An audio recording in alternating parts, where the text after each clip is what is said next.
Finally বন্ধুসকল গোটৰ মহিলাসকলৰ কাৰণে অসম চৰকাৰৰ ফালৰ পৰা আজি দিনটোতে আহি পৰিছে এটা ভাল খবৰ। তো বন্ধুসকল আপোনালোক যিসকল মহিলাই আপোনালোকে ইমান দিনে অপেক্ষা কৰি আছিলে, আপোনালোকে ইমান দিনে বাট চাই আছিলে যে আপোনালোকৰ যোনটো নেকি আহিবলগীয়া যোনটো নেকি মহিলা উদ্যমিতা আঁচনি 10,000 টকা তো চৰকাৰে কেতিয়া প্ৰদান কৰিব বুলি, তো বৰ্তমান অসম চৰকাৰৰ ফালৰ পৰা তাৰ ওপৰত আহি পৰিছে এটা ভাল খবৰ যে মহিলাসকলে কোনটো তাৰিখত কোনটো মাহত আপোনালোকে সেই টকাটো লাভ কৰিব। তো বৰ্তমান ফাইনেল তাৰিখটো চৰকাৰৰ ফালৰ পৰা ঘোষণা কৰা হৈছে। আজি মুখ্যমন্ত্ৰী ডাঙৰীয়াই ঘোষণা কৰিলে। তো বন্ধুসকল যোনটো নেকি বৰ্তমান ঘোষণা কৰিছে এই জুন মাহত 3খন জিলাত সেই 10,000 টকা প্ৰদান কৰা হ'ব মহিলাসকলক।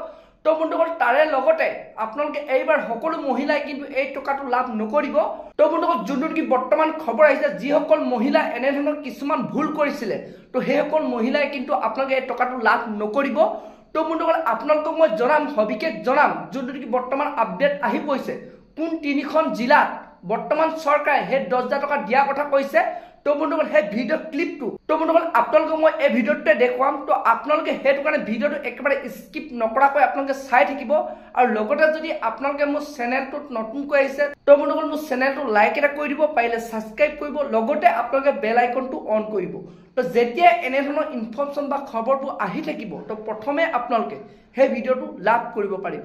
তো বলক বন্ধুসকল আপোনালোকক মই এতিয়া দেখুৱাইছোঁ তাৰ ওপৰত যোনটো নেকি মুখ্যমন্ত্ৰী ডাঙৰীয়াই ঘোষণা কৰিছে কোন 3খন জিলাত, তো আপোনালোক জুন মাহৰ কোন 3খন জিলাত সেই মহিলাসকলে 10,000 টকা লাভ কৰিব বুলি। তো বলক বন্ধুসকল আপোনালোকক মই এতিয়া দেখুৱাই আছোঁ। মহিলাসকলে মোক সোধে 10,000 টকাটো মামা কেতিয়া দিব, এইটো এটা চিন্তা হৈ আছে, হয় নে নহয়?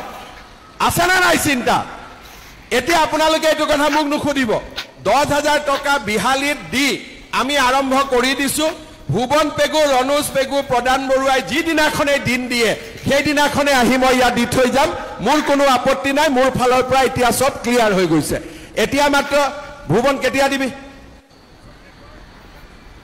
এটা ডেট দি দে না।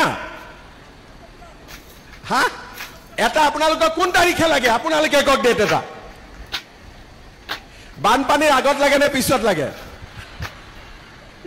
আপোনালোকক বিহালীত যেনেকে পালে তেনেকে ভুৱন পেগু, ৰণোজ পেগু, প্ৰদান বৰুৱাৰ লগত মই আলোচনা কৰিম। 3খন মিটিং হ'ব, এখন ধেমাজিত, এখন আমাৰ চিলাপথাৰত, এখন আমাৰ জোনাইত। আৰু এই 3খন মিটিং কৰি জুন মাহৰ ভিতৰত আপোনালোকক 10,000 টকাটো মই ক্লিয়াৰ কৰি দিম, হ'ব?